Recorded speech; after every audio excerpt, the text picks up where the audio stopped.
ছিল নরোত্তম ঠাকুর দাস মহাশয়।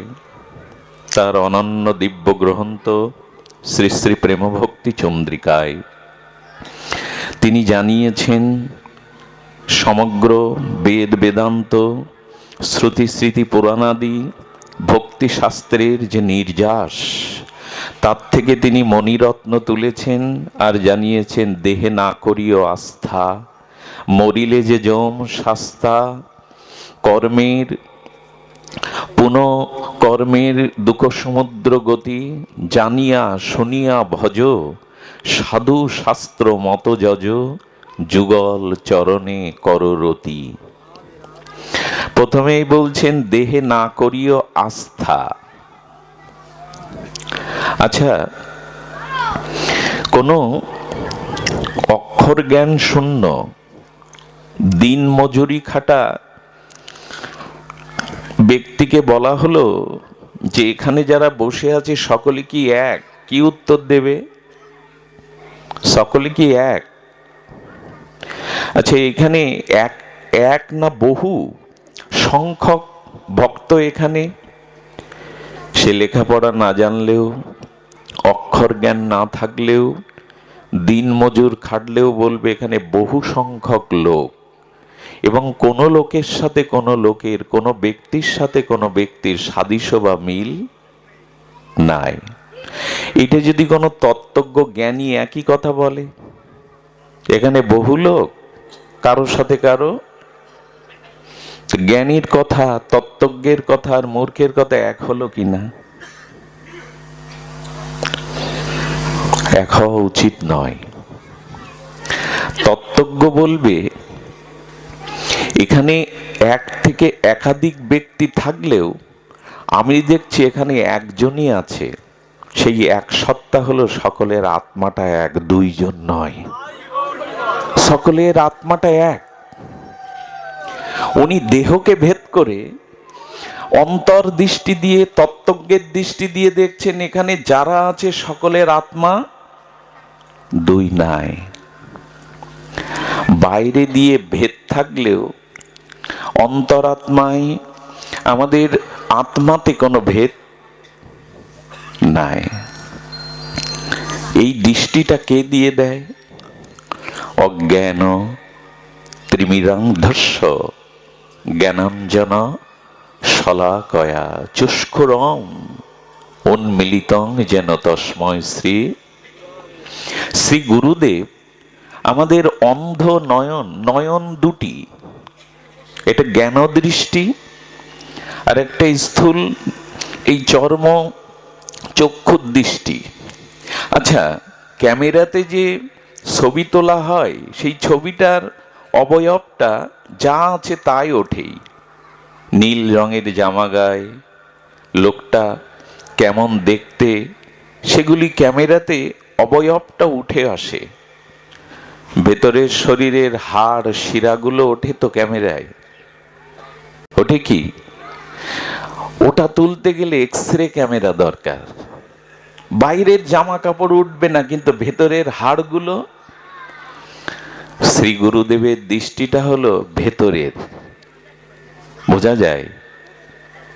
আপনার শিক্ষিত জ্ঞানী প্রজ্ঞাবান বুঝবেন তো অবশ্যই। এক্সরে মেশিনের ছবি আর বাইরে ক্যামেরার ছবি এক হয় কি? শ্রী গুরুদেব তেমনি জানিয়ে দেন যে তোমার স্বরূপ হলো আত্মা, চিদানু চিৎকন। কিন্তু আমাদের দৃষ্টি আজ বাইরে। আচ্ছা, ট্রেনে আসতে গিয়ে, বাসের সিটে আসতে গিয়ে একটা খবরের কাগজ রেখেছেন, কেউ ওতে বসলে বলছেন এটা আমার সিট। সিটটা কি আপনার? কতজন তো জীবনে বসেছে ওতে। কি বলি আমরা সিটটা? আরে কিছুক্ষণের জন্য তুমি সিটে বসেছো বলে সিট তোমার। তেমনি এই দেহে আত্মা আছে, কিন্তু এই দেহটাকে আমি বলছি, এটা ওই সিটটা আমার বলবার মতো। কথা বলা যাবে না। দেহটা আমি নই, সিটটা আমার, সিট তোমার নয়। কিছুক্ষণের জন্য বসেছো, কত সহস্র যাত্রী বসেছে, তুমি তোমার বলে দাবি করছো কেন? এই জন্য ঠাকুর মশাই বলছেন, দেহে কেউ আস্থা করবেন না। দেহে আস্থা মানে দেহ আমি, আমার দেহ।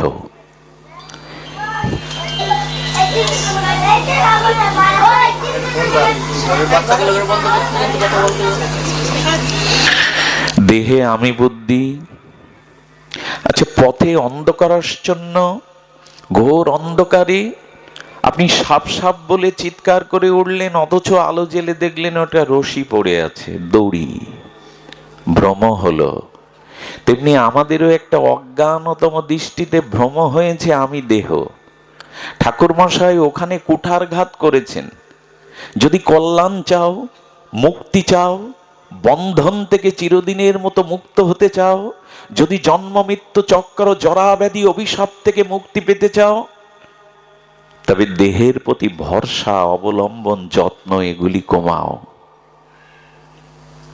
আর আমরা এ বাণী শুনেছি, দেহাবেশ নিয়েই তো জন্ম থেকেই শুরু। এই দেহের ভোগ বৃত্তি প্রবৃত্তি, দেহের প্রতি আসক্তি নিয়েই তো আমাদের কত জন্ম কেটে গেল। দেহকে এখনো ভুলতে পারলাম না। যদি না পারা যায় তাহলে কিছুই হয়নি। 25 বছর ভাগবত পাঠ শুনে, হরিনামাদি শুনে, তীর্থযাত্রা করে কিছুই হয়নি যদি দেহের প্রতি ভরসা, আস্থা, অবলম্বন না কমাতে পারো। এখনো যদি বুঝতে না পারো আমি দেহ নই। আস্থা শব্দের অর্থ হলো অবলম্বন, বিশ্বাস, ভরসা। এই জন্য ভগবান বললেন, ন জয়তে শ্রিয়তে, দ্বিতীয় অধ্যায় সাংখ্যযোগ 20তম শ্লোক, ন জায়তে শ্রিয়তে বা কদাচিত বা অয়ম ভূত্তা। শ্রী ভগবান অখণ্ড পরতত্ত্ব ভগবান শ্রীকৃষ্ণ বলছেন, ভাবিতা বা ন ভুগ অজনিত্য সৎশত। অজনিত্য শাশ্বত তুমি, তোমার মৃত্যু নেই, জরা নেই, অভিশাপ নেই। এটা হলো স্বরূপের চিন্তন। আত্মতত্ত্বে, আত্ম উপলব্ধি, আত্ম উন্নয়নে, আত্মজ্ঞানে অধিষ্ঠিত হওয়া। আমি দেহ নই। আমার দেহ, আমার হাত, আমার হস্ত, আমার পদ, আমার চক্ষু, আমার কর্ণ, আমিটাকে। আমার হাত, আমার পা, আমার চক্ষু, আমার কর্ণ, আমার নাসিকা, আমিটাকে। এটার অনুসন্ধান যতদিন আমাদের শ্রীগুরুর করুণা দৃষ্টিতে, জ্ঞান ও দৃষ্টিতে আমরা বুঝতে না পারবো, ততদিন আমাদের জরা ব্যাধি, জন্ম মৃত্যু, অভিশাপ ঘুচবে না। পুনঃ দুঃখের সমুদ্র কর্ম। যদি দেহে আস্থা রাখো, দেহকে আমি বুদ্ধি করো, এই দেহটা আমি, আমার এই বোধ করো, তাহলে পুনঃ পুনঃ জন্ম মৃত্যু চক্রের কর্মফলের দুঃখের স্রোতে তোমাকে ভাসতেই হবে। গীতা হলো আত্মদর্শন। অয়ম পুরাণ ন হন্যতে হন্যমান শরীরে। আচ্ছা, কাপড়টা তো বদলায়, জরাজীর্ণ কাপড়টা বদলায়। কাপড়টা বহুবার বদলেছি আমরা, বদলেছি কিনা? জামা কাপড় শাড়ি কতবার বদলেছি, পুরানো জীর্ণ হয়ে গেছে। শরীরটা বদলেছি তো। যিনি কাপড় বদলায় তার শরীর বদলায় তো। শরীরটা একটাই থাকে, কাপড়টা তেমনি আত্মা একই থাকে। তুমি বারবার শরীর বদলাও, বারবার পরিচয় বদলাও। কাপড় পরিবর্তন যিনি করেন তার শরীর পরিবর্তন হয় না। তেমনি তোমারও এই বারবার বলছেন যে এই আত্মা জন্মরহিত, নিত্য, শাশ্বত, অব্যয়, অজর, চিন্ময়, সনাতন, শাশ্বত। এটির মৃত্যু নেই। এই মা ঘুমাচ্ছে, ডেকে দিন। এটি শাশ্বত, এটি অতি পুরাতন, সব থেকে প্রাচীন পুরাতন আত্মা। শরীর নষ্ট হলেও এটি নষ্ট, এই শরীর নষ্ট হলেও এটি নষ্ট হয় না। এজন্য ঠাকুর মশাইয়ের অনুভূতি হলো দেহে না করিও আস্থা। আচ্ছা, দেহেকে যদি আমি বুদ্ধি কেউ করে, দেহতেই যদি তার আমিত্ববোধ আসে, ভোগাসক্তি আসে, মরিলে যে জম শাস্তা, মৃত্যুর পরে তাকে অবশ্যই সাজা পেতেই হবে, নরক যন্ত্রণা পেতেই হবে। নরক বলে কিন্তু একটা জায়গা আছে। যদি বলেন ওসব বাদ দাও, রেখে দাও, নরক বলে কিছু নেই, স্বর্গ নরক সব এখানে, না। ভাগবতের পঞ্চম অধ্যায়ে শ্রীল সুখদেব নরকের পরিচয় দিয়েছেন। সে কথা শুনে পরীক্ষিতের ভয় এলো। নরক 28টি, বর্ণান্তরে 26টি। কটা বললাম? 28 বা মন্বন্তরে 26টি নরক। প্রত্যেকের নাম আছে, প্রত্যেক নরকে কে কে যায়, কি কারণে যায়, তারও বর্ণনা আছে। এরকম ভাব, এই বাচ্চাগুলো কারা ভেতরে? জয় রাধে। তার মানে নরক নাই এমন কিন্তু কেউ ভাববেন না। আচ্ছা, যিনি একটা খুন করলেন, জজ কোর্টে তার ফাঁসির অর্ডার হলো, যিনি 50টা করলেন তার একবার ফাঁসি হলো, শোধ হলো কি? বোঝা গেল না? একজনকে হত্যা করার জন্য তার একবার ফাঁসি হলো, মিটে গেল। কিন্তু যে 50টি হত্যা করলো তার একবার ফাঁসিতে ওই পাপ যাবে তো? বলে এরকম গভীর পাপের জন্য মৃত্যুর পর নরক একটা আছে, একে মিথ্যা ভেবো না। কোন ধর্মই নরক বা স্বর্গকে অস্বীকার করেনি, কারণ কর্মের ফল আমাদের পেতেই হবে। এই দেহের প্রতি আস্থা করলে আমি 6টা নরকের বর্ণনা দেই: রৌরব, মহরৌরব, তামিশ্র, অন্ধ তামিশ্র, এরকম করে বর্ণনা আছে। তো রৌরব নরকে কারা যায়? যারা সারা জীবন এই দেহের সাজগোজ ভোগ বিলাস করে গেল, আত্মার অনুসন্ধান সদ্গুরু কৃপায় মহতের অনুগ্রহে ভজনের দ্বারা যারা আত্মাকে এবং দেহকে ভেদ করতে শেখেনি, যারা সারা জীবন এই দেহের নখ থেকে চুল অবধি সারা জীবন সাজিয়ে গেছে, ভোগ বিলাসে, দেহের শয্যায় সাজে, দেহভোগের আসক্তিতে প্রবৃত্তিতে কাটিয়েছে, এরা মৃত্যুর পর রৌরব নরকে যায়। দেহে যারা আস্থা করেছে, আত্মার অনুসন্ধান যারা করেনি, এদের নরকের নাম হলো রৌরব। রৌরব এই জন্য, ওখানে রুরু নামের বিষাক্ত পদ্মগৌরক্ষ থেকে সাপের মতো হিংস্র একটা প্রাণী থাকে। এইখানে একটা সাপের দংশনে মানুষের বিষের নীল হয়ে যায় শরীর। ওখানে সহস্র সহস্র ওই রুরু নামক প্রাণীটা তাকে আঘাত করতে থাকে শরীরে। ও যদি মাথা উঁচু করে ওঠে, আবার যমদূতরা তাকে আঘাত করতে থাকে। একে বলে রৌরব। এর উপরে আছে মহারৌরব। হ্যাঁ, আর কুম্ভিপাক নরক আছে একটা। কথাটা বললে কষ্ট পাবেন না, আগে থেকে হাত জোর করে ক্ষমা প্রার্থনা করছি। কুম্ভিপাকে কারা যায়? বললেন বাজার থেকে কিছু প্রাণী কিনে আনে, জামাই মেয়ে এসেছে, আত্মীয় স্বজন এসেছে, তাদের মাথাটা নিচের দিকে ঝুলিয়ে আনে, ঝুলিয়ে এনে গরম জলে ওদেরকে হত্যা করে। তো ধারালো বটিতে কাটে, তারপরে মশলাদি দিয়ে যারা ওই প্রাণী হত্যা করে ভক্ষণ করে, মৃত্যুর পরে এরা কুম্ভিপাক নরকে যাওয়ার পরে জম ওইরকম তেলের কড়াইতে তাদের শরীরটা ভাজবে। গল্প নয়, ভয় দেখানো ঠাকুরমার কথা নয়। সর্ববেদান্ত সার ভাগবত বলেছেন, ওর প্রাণে ব্যথা নেই, তোমার প্রাণে ব্যথা আছে, ওই প্রাণীর প্রাণে ব্যথা নেই। যারা জীব হত্যা করে জিহ্বার লালসায়, এই পোলট্রি বা এই মুরগিটা, এটা শগুনের জিন থেকে তৈরি করা। শগুন তাদের জিন থেকে শঙ্কর ঘটিকে তৈরি করা। এ ছিল 50 বছর আগে ছিল এর পরিচয়, শঙ্কর ঘটিয়ে তৈরি করা।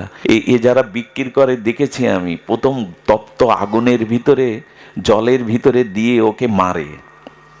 আচ্ছা, মৃত্যুর সময় ওর যে যন্ত্রণাটা, ওইটা কোথায় যায় বলো? মাংসের মধ্যে যায়।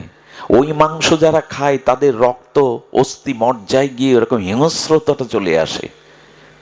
কথা বলা যাবে না। প্রমাণটা কি? আমি বলছি শুনুন, প্রমাণটা কি? আচ্ছা, জজ কোর্টে বিচার উঠেছে, আমাদের বোনকে ওরা পিটিয়ে মেরেছে শ্বশুর বাড়িতে। শ্বশুর বাড়ির লোক বলছে ও আত্মহত্যা করেছে স্বইচ্ছায়, আমাদের দোষ নয়। জজ সাহেব বললেন কবর থেকে ওর লাশটা উত্তোলন করা হোক। বলছেন 2 বছর আগে কবর দেওয়া, তো মাটি হয়ে গেছে, হাড়গুলো আছে, বলে হাড়গুলোতেই প্রমাণ করা যাবে ওকে পিটিয়ে মারা, যন্ত্রণা দিয়ে মারা হয়েছে না এমনি মরেছে। এর পরীক্ষার নাম ফরেনসিক রিপোর্ট। ওই হাড়গুলো তুলে ফরেনসিক বিভাগে পাঠানো হয়, ওখানে মেডিসিন দিয়ে হাড়ের মধ্যে দেখা হয়ে যায় যে মৃত্যুর সময় যদি স্বইচ্ছায় না মরে কেউ ওকে মারে, ওই মৃত্যুর সময় যন্ত্রণাটা ওর হাড়ের মধ্যে অনুভূতি আকারে রয়ে গেছে। Forensic report. হাড়ের মধ্যে যদি মৃত্যুর সময় যন্ত্রণার অনুভূতি সূক্ষ্মাতি সূক্ষ্মভাবে থেকে রিপোর্টে প্রমাণ হয় যে ওকে মারা হয়েছে হত্যা করে, যাকে আগুনে পুড়িয়ে বটিতে কেটে যন্ত্রণা দিয়ে মারলেন, ওই মাংসের ভিতরে তার ব্যথার অনুভূতিগুলো থেকে যায়। ওগুলো যারা খায় তাদের ভিতরে হিংস্রতা চলে আসে, দয়া মায়া এগুলি থাকে না। কম্বিপাক নরকে। আমাকে বলা হয়, বিল্লমঙ্গল দা আপনি এতই ভাঙার দিকে, মকসেদপুরের দিকে যান, এত দিকে যান, কেউ প্রসাদ ভোজি টজি হয় তো? কি উত্তর দেব আমি? যদি বলে আপনি 1 বছর ধরে এখানে প্রবচন করছেন, এত কষ্ট করে যান, কাউকে প্রসাদ ভোজি বানাতে পেরেছেন? গোবিন্দকে ভোগ লাগিয়ে প্রসাদ পাবে? যদি বলি না, তাহলে বলবে এইবার তুমি বিরতি দাও, তুমি কিচ্ছু করনি, করতে পারোনি, তোমার ক্ষমতা নাই। ভগবানকে ভোগ লাগিয়ে একটু শুদ্ধ প্রসাদ পাবো, তাই রুচি এলো না। তো কি হবে হরি কথা, কি হবে এত নাম সংকীর্তন, এই দৌড়াদৌড়ি করে? ভগবানকে একটু দিয়ে পেতে পারবো না। কুম্ভিপাক নরকে। এই জন্য প্রাণী হত্যা করে যারা খায় তাদের ভিতরে কলি প্রবেশ করে। কিন্তু এ কথা আজ কাকে বলবেন? যুক্তিবাদী মানুষের যুক্তি এমন জায়গায় চলে গেছে, সেই যুক্তিতে তারা বলে বসে আত্মা যদি খেতে চায়, আত্মা খায়, আত্মা মাছ মাংস খায়, আত্মা ওইগুলো আত্মার খাদ্য, এগুলো খায় আমার লোভ, আমার জিহ্বার পাকস্থলী। আত্মা কখনো এগুলি খায় না। আত্মার খোরাক, আত্মার খাদ্য, দেহের খাদ্য আছে অন্ন জল সবজি, আত্মার খাদ্য কি তাই? বলে না, আত্মার খাদ্য হলো হরি কথা, হরি নাম, ভগবত কথা, হরি নাম, এগুলি আত্মার খাদ্য। আত্মা এগুলি চাই না। নিত্য সৎসত সনাতন এই চিন্ময় ভগবতের অংশ, সে অন্য কিছু চায় না। জানেন, যাদের সদাচার নেই তারা যতই কান্নাকাটি গড়াগড়ি করুক আবেগবশত, পাখিটা নিড়ে যখন পাখা মেলতে শুরু করে, কোনো পাখির নিড়ে তার শাবক বাচ্চাটা যখন পাখা মেলতে শুরু করে, ও যেমন মায়ের বাসা থেকে উড়াল দিয়ে যায়, তো যাদের সদাচার নেই মৃত্যুর সময় তাদের এই সমস্ত জীবন যা যা করেছে সৎকর্মগুলো উড়ে চলে যায়, সাথে যায় না। সদাচার চায়।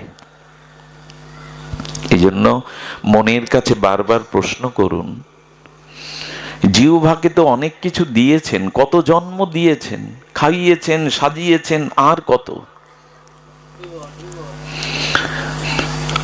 এই জন্য ঠাকুর মশাই বললেন, মরিলে যে জম, দেহে যদি আস্থা করো, দেহের ভোগ বাসনায় যদি কাল কাটাও, তাহলে মৃত্যুর পরে জম শাস্তা মানে সাজা তোমাকে পেতেই হবে। দুঃখের সমুদ্র কর্ম, সমুদ্রের তরঙ্গ যেমন, উত্তাল তরঙ্গ যেমন ঢেউগুলি থামে না, তেমনি যদি দেহে আস্থা রেখে মরে যাও, তাহলে আগামী জন্মেও এই সুখ দুঃখ এর কর্মগতি থামবে না, কখনোই থামবে না। এই জন্য বলছেন যে না, ন জয়তে শ্রিয়তে বা কদাচন, এবার একটু বিশ্রাম দাও, এইবার একটু নিজের দেহের প্রতি, ভোগের প্রতি, লালসার প্রতি বিশ্রাম দাও। বিশ্রাম আমরা দিয়েছি, বিশ্রাম আমরা দিয়েছি। আচ্ছা, শপিং মলগুলোতে কি দেখা যায়? বড় বড় মার্কেটে, শপিং মলে কি দেখা যায়? সব দেহ সাজাবার, নখাগ্র থেকে কেশাগ্র পর্যন্ত কত প্রসাধনী। এমনি ঘরের ড্রেসিং টেবিলের ওপরে দেখবেন নখ থেকে চুল অব্দি সাজাবার কত প্রসাধনী। নগরে, বন্দরে, শহরে, সব শপিং মলে দেখবেন দেহ সাজাবার সব আছে। আত্মাকে সাজাবার কোথায় পাওয়া যাবে? আত্মাকে সুন্দর থেকে সুন্দরতর করবার প্রসাধনীটা কি? ঘরে নাকি রাখলেন, ড্রেসিং টেবিলে নাকি রাখলেন, হিমানি পাউডার কত কি মাখালেন, নোকে টোকে মাখালেন, কিন্তু আত্মাকে সাজিয়েছেন তো? আর আত্মা সাজানো হয়েছে। কবিগুরু ব্যথায় মর্মস্পর্শী আত্ম অনুভূতিতে বলেছিলেন, আমার হিয়ার মাঝে লুকিয়েছিলে, দেখতে তোমায় পাইনি, আমি বাহির পানে চোখ মেলেছি, হৃদয় পানে আমার হৃদয়ের দিকে আমি তাকাইনি। তুমি মোর আনন্দ হয়েছিলে আমার খেলায়, এই জগৎ সৃষ্টি লীলায় স্ত্রী পুত্র কে দিল? এদের বিনয়, এদের হাস্য উজ্জ্বল মুখ, এদের সাথে প্রীতির বিনিময় কে দিল? তুমি হৃদয়ে ছিলে বলেই স্ত্রী পুত্র কন্যা সংসার, এই আনন্দের তরঙ্গ। তুমি মোর আনন্দ হয়েছিলে আমার খেলায়, আনন্দে তাই ভুলেছিলাম কেটেছে দিন হেলায়। সুর দিয়েছ তুমি, আমি তোমার গান তো গাইনি। দেহ দিলে তুমি, বিবেক দিলে তুমি, চেতনা দিলে তুমি, কিন্তু তোমার গান গাওয়া হলো না, তোমার ভজন। এই দেহ দিয়ে শুধু স্ত্রী পুত্র ভোগবিলাসে কাটিয়ে গেলাম। বিফলে সেবিনু কৃপণ দুরজন, চপল লব সুখ এ ধন যৌবন, পুত্র পরিজন ইতে কি যে আছে পরতীতরে। আহা, গোবিন্দ দাস। এ ধন যৌবন পুত্র পরিজন, ইতে কি আছে পরতীতরে। বিফলে সেবিনু কৃপণ দুরজন, চপল লব সুখ লাগিরে। স্ত্রী পুত্র দেহ সংসারকে সেবা করেছি, কৃপণতা করিনি, সর্বস্ব ঢেলে দিয়েছি, কিন্তু এটা বিফলে গেল। বিফলে সেবিনু, ওরা কৃপণ, আমার মৃত্যুর সময় ওরা কোনো কাজে আসবে না। টাকা, গোয়ালে গরু, সোনাদানা সিন্ধুকে ব্যাংকে, স্ত্রী পুত্র আমার মৃত্যুর সময় কেউ বলে দুটো জিনিস ছেড়ে যায়, নারী নারী। মরার সময় বউকে ছেড়ে যেতেই হবে, যতই ভালোবাসি, যতই গাঁট বাঁধি সুতো দিয়ে, তুমি আমার আমি তোমার, নারী ছেড়ে যায়। ডাক্তার এসে বলে নারী নেমে গেছে, নারী ছেড়ে গেছে, আর বাঁচা নারী আর নারী আপনার থাকবে না। এদেরকে সেবা করেছি বলে এদেরকে তাড়িয়ে দেব? বলে তাড়িয়ে দেওয়ার কথা শাস্ত্র বলেনি। এদেরকে প্রতিপালন করুন, এদের প্রতি যথাচিত শাস্ত্রীয় কর্তব্য পালন করুন, কিন্তু এরাই সব আমার, এদের সেবায় আমার সার্থকতা, এ ভাবলে ডুবে গেছেন, বিফল হয়ে গেছে সব। এরা মৃত্যুর সময় কোনো কাজে আসবে না। ছেলেরা 1 মাস যেতে পারবে না, তফসিল অফিসে গিয়ে বলে বাবার নাম কেটে আমার নাম বসান। তফসিল অফিস, তফসিল বোঝেন তো, ভূমি অফিস, গিয়ে বলে বাবার নাম কেটে আমাদের নাম বসান, নাম পরিবর্তন করুন। এই জন্য বিফলে সেবা হয়ে গেছে এদের। যারা গোবিন্দ সেবা, ভগবত সেবা, আত্ম উন্নয়নের চেষ্টা করেনি, তারা কৃপণদের সেবা করে গেছে। বিফলে সেবিনু কৃপণ দুরজন, চপল কিসে করেছে? আচ্ছা, একটা স্বার্থ তো থাকবে। এদের পেছনে যে সারা জীবন দিলাম, স্বার্থ কি হলো? চপল লব সুখ চমকায়, ঘন কালো সৌমদিনী আর শ্রাবণের ভাদ্রের মেঘের বুকে বিদ্যুৎ চমকালো। ওটা স্থায়ী হয় না অস্থায়ী? চপল, সেই বিদ্যুৎটা, বিজুরিটা আলোকিত হয়ে চমকালো, আবার মেঘের বুকে হারিয়ে গেল। বললো ওইটুকু সুখের জন্যই ভগবানকে ভুলে, আত্মা ভুলে এদের পিছনে ছুটেছি। জয় রাধে। ওইটুকু চপল লব সুখ, আকাশের বিজুরি চমকিতের মতো ওইটুকু সুখ। যৌবনটা কখন চলে যায়, জরাব্যাধি কখন আসে, চপল লব সুখ লাগিরে। এই চপল লব সুখ থেকেই আমাদেরকে বের হওয়ার জন্য ঠাকুরমশাই এবার মন্ত্র দিচ্ছেন, মহামন্ত্র। দেহে না করিও আস্থা, মরিলে যে যম শাস্তা, দুঃখের সমুদ্র কর্মগতি। এবার বলছেন দেখিয়া শুনিয়া ভজ। কি বলা হলো পয়ারটা? এত জ্ঞানের দরকার নাই, এত শাস্ত্র পাঠের দরকার নাই, দেখে শুনে ভজ। সংসারে দেখছোটা কি তুমি? প্রতিটা সংসারে এখন দাবানল জ্বলছে, সম্পর্কের অবনতি। কেউ একই ঘরে আছে, একই ছাদের তলে, কেউ কাউকে বিশ্বাস করে না। পুরো সংসার জুড়ে এখন নারকীয় অবস্থা। হ্যাঁ, স্বামী বিদেশ থেকে টাকা পাঠায়, বলে আমার খোকাটাকে একটু যত্ন করো, দুধ কিনে দিও, আদর করো, ওকে একটু ভালো পোশাক দিও। সেই বিদেশে স্বামী মাথার ঘাম পায়ে ফেলে টাকা পাঠায়, স্ত্রী সেই টাকা নিয়ে পরপুরুষে আসক্ত করে বাধা স্বরূপ ছেলেটাকে কেটে নদীতে ভাসিয়ে হাত ধরে পালায়। এটি কি অবাস্তব কথা? আবার স্ত্রী পিতামাতা ছেড়ে জীবন যৌবন যার উপরে উৎসর্গ করলো, দাসীর মতো সারা জীবন সেবা করলো, সে বা আমার দিকে ফিরে না তাকিয়ে অন্যদিকেই তাকালো। এই তো সংসার। স্বার্থটা সামনে আসলেই স্বরূপ বেরিয়ে পড়ে। আমার যে স্বরূপ, ওটা স্বার্থ সামনে আসলে বেরিয়ে পড়ে।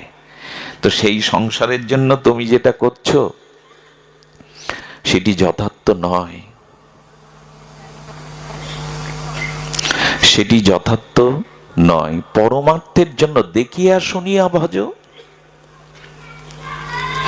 আমরা দেখেছি এ সংসারের পরিণতি, এ সংসারের ধ্বংস, এই সংসারের দুঃখময় বাস্তবতা দেখে শুনেও তো আমরা দেখিয়া শুনিয়া। এটা দেখো না, চারিদিকের পরিবেশ পরিস্থিতিটা দেখো। এটা বাস্তবে দেখলে তো তোমাকে আর উদাহরণ দৃষ্টান্তের প্রয়োজন হবে না, হরি কথা শুনে এটার প্রয়োজন হবে না। দেখো, শোনো, এবার ফেরো।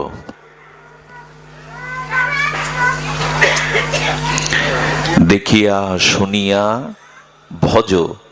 তো ভজন করবেন কি? ভজন তো অনেক প্রকার। তো প্রকৃত আত্মকল্যাণ, প্রকৃত শুদ্ধা ভক্তির ভজনটা কি? বলো, সাধু শাস্ত্র মতো যজ। সাধু এবং শাস্ত্র যে ভজন করতে বলেছে তাই করো, মন গড়া ভজন করো না। ছোটবেলায় এক সাধু সঙ্গে গিয়েছিলাম, বড় বাটাই করে চা বিড়ি পান দেয়া হলো। আমি তখন শিশু। আমি প্রশ্ন করলাম, আমার শিশু মানে বাবা হচ্ছে সাধু সেবা, এইখানে চা বিড়ি পানের আয়োজন কেন? বললো, তুমি অবশ্য শিশু তো জানো না, চা বিড়ি পান সাধু ডেকে আন, এই শ্লোক আছে। চা বিড়ি পান সাধু ডেকে, কি বানানো শ্লোক। এগুলো সব নিজেদের বানানো ধর্ম, উপধর্ম। এই জন্য যেটুকু ভজন করবেন, করতে হবে কি সাধু শাস্ত্র মতো। সাধু এবং শাস্ত্র যেভাবে ভজন করতে বলেছে সেভাবেই ভজন করো, নাহলে ভজনটা যথার্থ হবে না। তার দ্বারা প্রেম ভক্তি, নিজের আত্মোন্নতি, আত্মকল্যাণ কোনোদিনই হবে না। এই জন্য বললেন দেখিয়া শুনিয়া ভজ, সাধু শাস্ত্র মতো যজ। সাধু শাস্ত্রের ভজনটা কেমন জানেন? আচ্ছা, কেউ কেউ ঠাকুর ঘরে বসে ভগবানের চরণে তুলসী পাতা দিচ্ছে, অর্চন করছে, কিন্তু মনটা বিষয়ের দিকে। পূজার আসনে বসে মনটা বিষয়ের মধ্যে ঘুরে বেড়াচ্ছে। আর কেউ কেউ বিষয়ের মধ্যে থেকে মনটা ভগবানে দিয়ে দিয়েছে। বোঝা গেল? জ্ঞানী যারা, সাধু শাস্ত্র মত যারা নিয়েছে, সাধু এবং শাস্ত্রের, তাদের কি করে? তারা সংসারের কাজের মধ্যে থাকলেও তাদের মনটা ভগবানে অর্পিত থাকে। আমরা যারা সংসারী আমাদের এটি জানা দরকার, শুধু ঠাকুর ঘরে গেলে হবে না, মালা নিয়ে বসলে হবে না, মনের খবর নিতে হবে। মনটা বিষয়ে ঘুরে বেড়াচ্ছে না তো? মালা হাতে কাচির মতো টানছি, কিন্তু মনটা বিষয় নেই তো। ঠাকুর ঘরে বসে মনটা, হ্যাঁ, একজন শেঠ, বড় তার ফ্যাক্টরি, সে বসে বসে ঠাকুর ঘরে আধা ঘন্টা ফুলমালা দেয়। দারোয়ানকে বলেছে কেউ আসলে আমাকে ডাকবে না, বলবেন আধা ঘন্টা পরে যোগাযোগ করতে। উনি বসে বসে ফুল দিচ্ছেন। এক বড় খরিদ্দার এসেছে দোকান বন্ধ থেকে বাড়িতে। তার কুমারী মেয়েটা বলছেন, বাবা এখন অমুক মার্কেটে জুতো ক্রয় করবে, জুতোটা কিনে একটা নিমন্ত্রণ বাড়িতে যাওয়ার কথা, ওইখানে খোঁজ করুন। মেয়েটা কিন্তু জানে বাবা ঠাকুর ঘরে। ওই কথাটা কানে চলে গেল। যেই কানে গেছে, বাবা তড়ি ঘড়ি পূজা শেষ করে ফুল দিয়ে বলছেন, টাস করে চড় বসিয়ে দিয়েছে, তুই জানিস তো আমি ঠাকুর ঘরে? এটা বড় ক্রেতা, বড় বেলা যাওয়ার কথা। মেয়েটা বলছেন, শরীর তুমি দিয়েছো, শাসন করার অধিকার তোমার আছে, তুমি বাবা পিতা, কিন্তু আমার বলতে হচ্ছে আজ ফুল দেওয়ার সময় মনে মনে ওই জুতোর দোকান থেকে কিরকম জুতো কিনবে এবং নিমন্ত্রণ বাড়িতে কি সাজে যাবে এই বসে ভাবছিলে কিনা বলো সত্য কথা। বিস্ময় নেত্রে মেয়ের দিকে তাকিয়ে বললেন, তুই কি করে জানলি?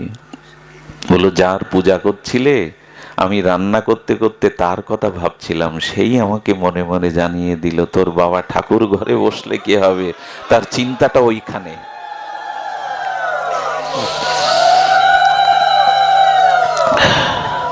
আপনি হাতে কাজ করুন, সংসার করুন, চাকরি বাকরি করুন, মনটা ভগবানকে দিয়ে রাখুন।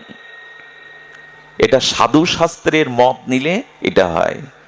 পূজা করবার ছলে আমাদের বহির্বৃত্তিতে চলে যায়। একজন জঙ্গলে গভীর রাত্রে বসে ধ্যান করছে। ঘটনাক্রমে সেই রাস্তার পাশ দিয়ে গণিকা চলেছে। গণিকা মানে দেহ পুজিবিনী, দেহ বিক্রি করে যারা। সেই পতিতা রমণী চলেছে, পরপুরুষের আকর্ষণে এত নেশাগ্রস্ত, এত আবেগ এসে গেছে যে ওর গায়ে পা লেগে গেছে, ও খেয়াল করেনি। রাস্তার পাশে বসে জপ ধ্যান করছে, ওর গায়ে পাটা লেগে গেল। পাপিয়সী, পাপিষ্ঠা, দেহ পুজিবিনী, নরকের কীট, তুই আমার গায়ে পা দিলি, আঘাত করলি, আমি অভিশাপ দেব। গণিকা ফিরে দাঁড়িয়ে বললেন, আপনি এখানে কি করছিলেন? বলে, আমি ঈশ্বরের ধ্যান করছিলাম। বলে, মিথ্যা কথা, অভিশাপ দেওয়ার আগে বলি তুমি ঈশ্বরের ধ্যান করছিলে না। বললেন, ঈশ্বরের ধ্যান করছিলাম না তো ঘর বাড়ি ছেড়ে এই জঙ্গলের মধ্যে মধ্যরাত্রে কি করছিলাম? বলেন, শোনো তাহলে, তুমি এখানে পরম পুরুষের ধ্যান করছো, বলছো না পরম পুরুষ গোবিন্দের ধ্যান করছো, আর আমি পর পুরুষের ধ্যানে চলছিলাম। পর পুরুষের ধ্যানে চলতে গিয়ে কার গায়ে পা লাগলো, কোন পথে গেলাম, যদি আমার সাড়া না থাকে তো পরম পুরুষের ধ্যান করে তুমি কি করে সাড়া পেলে? তোমার গায়ে পা লাগিয়ে কে গেল? মাথা নত করে বললেন, মা, আমি বুঝেছি, ধ্যানে বসেছিলাম কিন্তু ধ্যান হয়নি। সংসারে থাকতে কে নিষেধ করেছে? স্ত্রী পুত্রের মধ্যে থাকুন। গোবিন্দ 4টে দৃষ্টান্ত দিয়েছেন গীতাতে। এটি সংসারে থাকার বিষয়ের মধ্যে থেকেও নিজেকে রক্ষা করার মন্ত্র। একটি হলো পদ্মফুল, কাদায় জন্মায়। কাদা তো সরোবরের নিচে, কাদা থেকে নালি দিয়ে পদ্ম ফুলটা প্রকাশিত হয়। জলেই জন্মায়, কাদায় জন্মায়, কিন্তু জল ভেতরে নিলে তো পচে যাবে। একটা ভাঙা কাপড় দিয়ে দিন ওখানে, সুতির কাপড়, ওই কাপড়ের ভিতরে তন্ত্রে তন্ত্রে সুতায় জলটা টেনে নিয়ে ভারী হয়ে নিচে গিয়ে পচে চলে যাবে। পদ্ম ফুলটা পচে না কেন জানেন?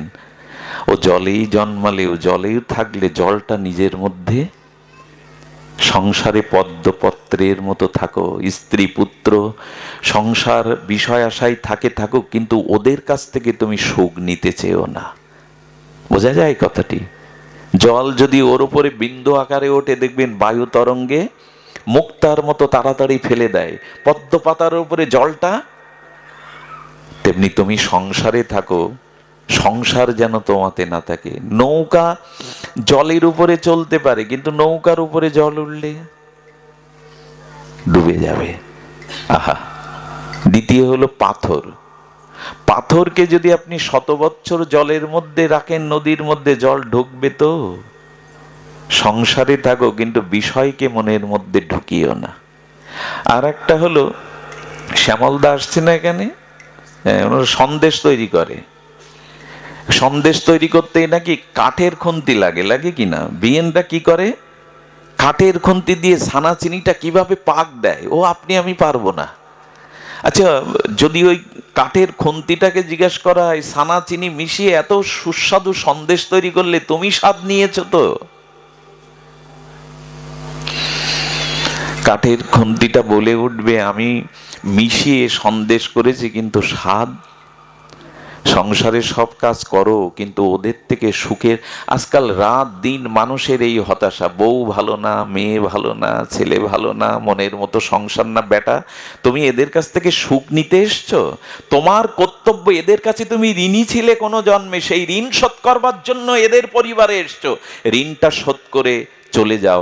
ঋণ শোধ হবে কি করে? পদ্ম পাতার মতো জল ভেতরে নিও না, পচে যাবে। আর একটা দৃষ্টান্ত, 3টে বলেছি, পাথর, পদ্ম, খুন্তিটা, আর একটা হলো দুধ।